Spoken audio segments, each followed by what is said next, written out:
Boa tarde, galera do Facebook, do YouTube. Aqui é Marcos Valério Rocha em nosso canal Aclarando Caminhos em Casa. Nós agora estamos lendo uma obra minha, Marcos Valério Rocha, chamada Anunciação do Rolo Existencialismo, em que fala do Espírito Deus.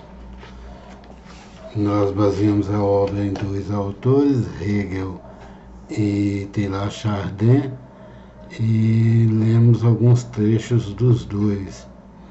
Os dois são muito importantes na nossa formação, são dois cristãos.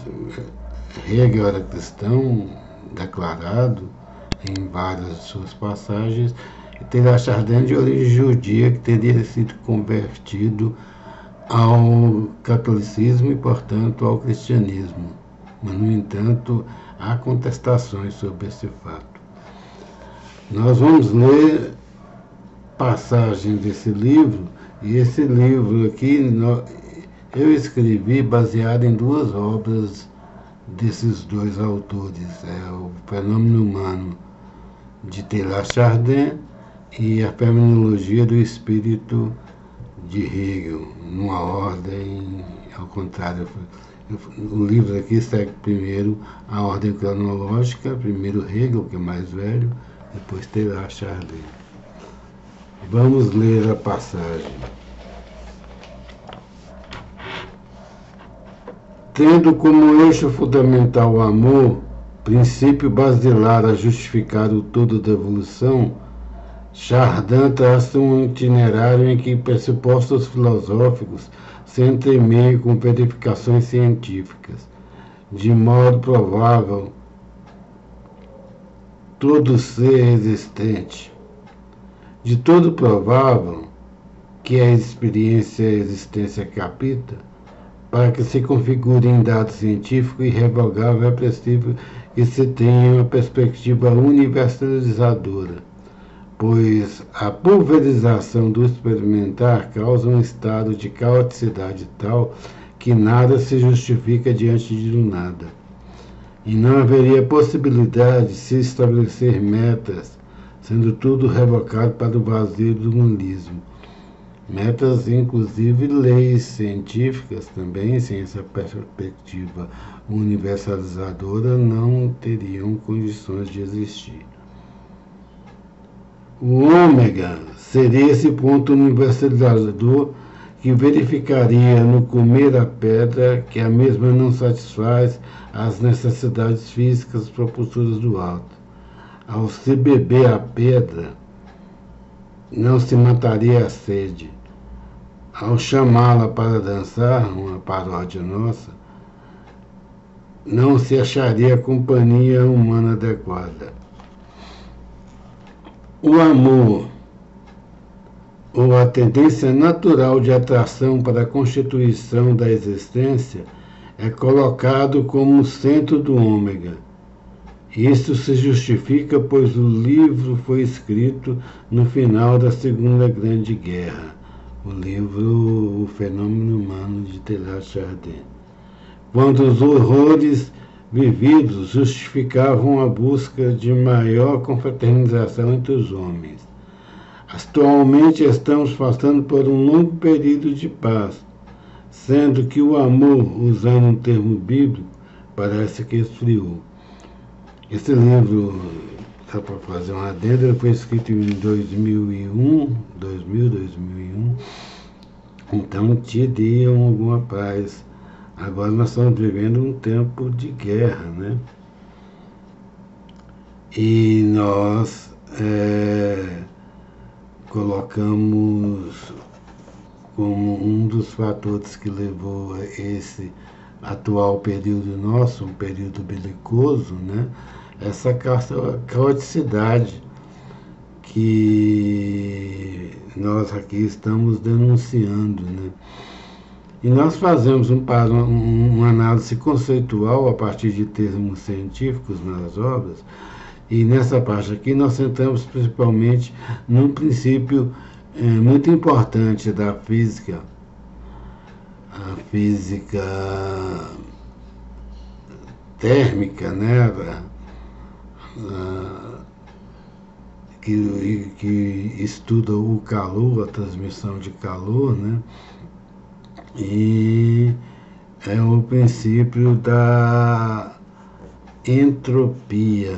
A entropia, mais ou menos, nós entendemos, é o que se firmou diante dos círculos culturais que não os da física térmica, que é o princípio de que toda ordem, toda desordem busca uma ordem. Então é preciso que as coisas venham de uma desordem para se chegar a uma ordem. E isso gerou uma radicalização na teoria do Big Bang. Um Big Bang que é muito criticado, nós também criticando, porque de uma bagunça não vem. Eu entendi ter um princípio de ordem anterior a tudo, não que seja um princípio avassalador dentro da Constituição, mas um princípio emanador. Dele se emana a ordem perseguida.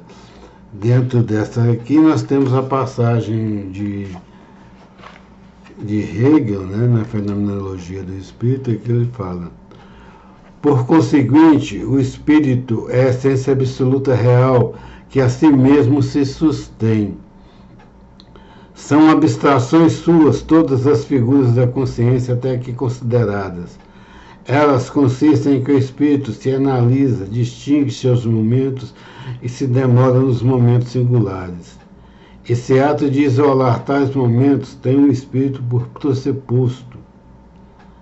Tem um espírito por pressuposto e por subsistência, ou seja, só existe o espírito que é a existência. Assim, isolados, têm a aparência isolados numa forma caótica também, pode colocar aqui, né? Tem a aparência de serem como tais, mas não apenas momentos ou grandezas evanescentes.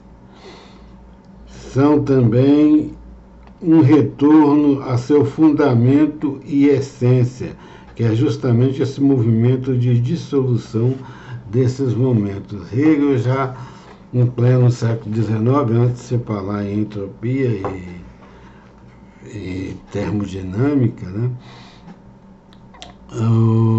ele já previu essa questão dessa desordem, mas que o espírito já está anterior nessa desordem, né?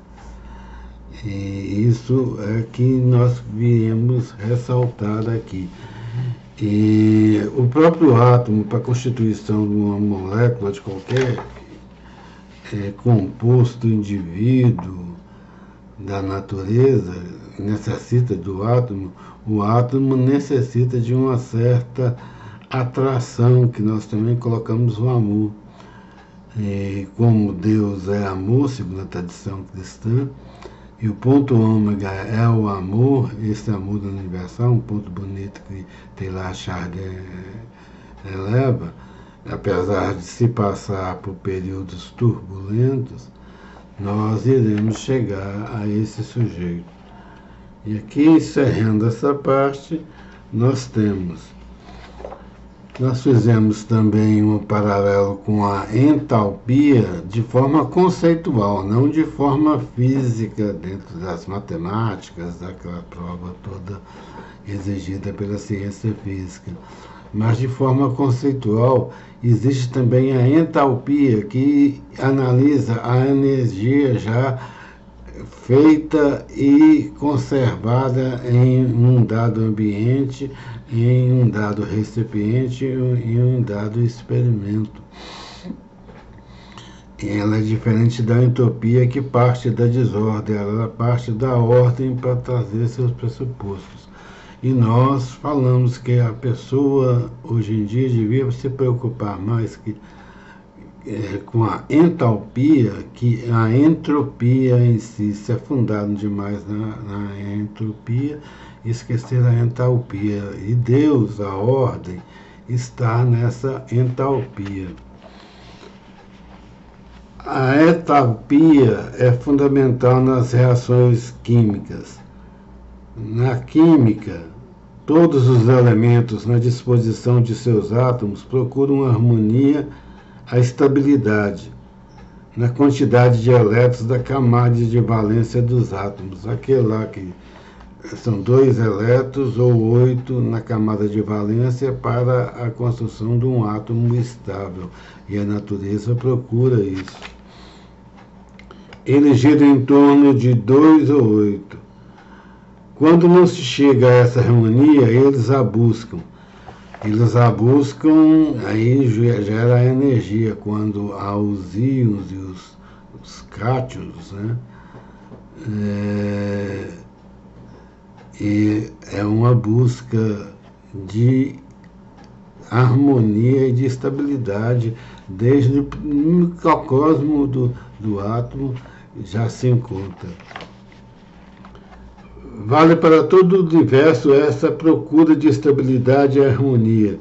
Como não se configura de maneira fixa, dependendo de cada elemento, tem uma certa subjetividade nas conjugações. Essa disposição tem uma intencionalidade inerente a sujeitos. Parece que existe uma subjetividade nos átomos, né? Uma coisa que é inerente mais a sujeitos. E aqui se traslada para o ômega como projeto lá. Por conta disso, Teilhard fala que há essa busca de estabilidade e de construção de seres, galáxias cada vez mais perfeitas. Essa disposição demonstra que tem uma intencionalidade. Esses sujeitos que procuram essa estabilidade, harmonia, que poderemos dizer que eles procuram um amor universal. Um amor que só se poderá chegar com um sujeito absoluto, Deus, Cristo, na maior manifestação de Deus. Boa tarde.